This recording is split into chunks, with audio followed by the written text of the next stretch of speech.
అరే గిరీష్, మళ్ళా ప్రాంతీయవాదం తీసుకొచ్చిన అన్నమలైని ఇట్లా మాట్లాడుతున్నావు, మళ్ళీ పవన్ కళ్యాణ్ ఎందుకురా గిట్లా అన్నావు? నీకు ప్రాంతీయవాదం లేదురా తెలంగాణ అని అంటే నీకో రూలు ఆరో రూలా? బ్రదర్, ఒక ఏళ్ళు ఇట్లా చూపిస్తున్నప్పుడు 4 ఏళ్ళు నాకు కూడా చూపిస్తాయి, నాకు తెలుసు. నిజాయితీతో నడుపుతాం చిత్రగుప్తుని.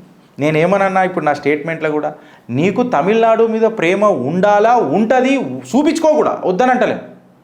బట్ నేనెన్నడన్నా ఆంధ్ర రాష్ట్రాన్ని తిట్టినా? నేను ఎప్పుడన్నా జాతీయవాద రాజకీయాలకు దూరం పోయినా? చిత్రగుప్తు ఎప్పుడన్నా దూరం పోయిందా? పోలే. అంటే నువ్వు భూమి మీద ఉన్నంత సేపు నీకు ఆకాశంతో సంబంధం లేదే, బొంగు ఆకాశాన్ని చీల్చిపడేయని అంటావా? భూమి ఆకాశం యొక్క కలయికనే ప్రకృతి కదా, కరెక్టా రాంగ్? నువ్వు తమిళనాడు యొక్క ఐడెంటిటీ చెప్పు, నీ ప్రాంత ప్రేమ అనేది చూపి, వద్దనంటలే. బట్ నార్త్ ఇండియా వాళ్ళు అంతా వచ్చినందుకు తమిళనాడు ఖరాబ్ అవుతుంది అని అంటే ఏడికైనా కరెక్ట్ అవుతుంది?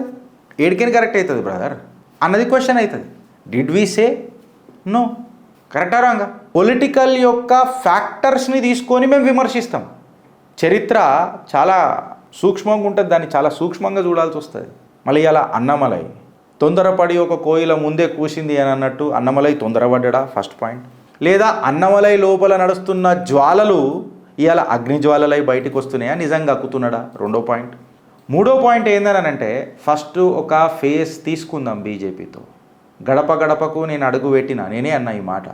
ఈ ఏజ్లో ఇంకా అధ్యక్షుడు తప్ప నాకు ఇంకేం దొరకదు. మా అంటే బీజేపీ నన్ను రెండోసారి బీజేపీలో అధ్యక్షుడిని చేస్తుంది, కానీ ముఖ్యమంత్రిని ఎట్టి పరిస్థితులలో చెయ్యదు.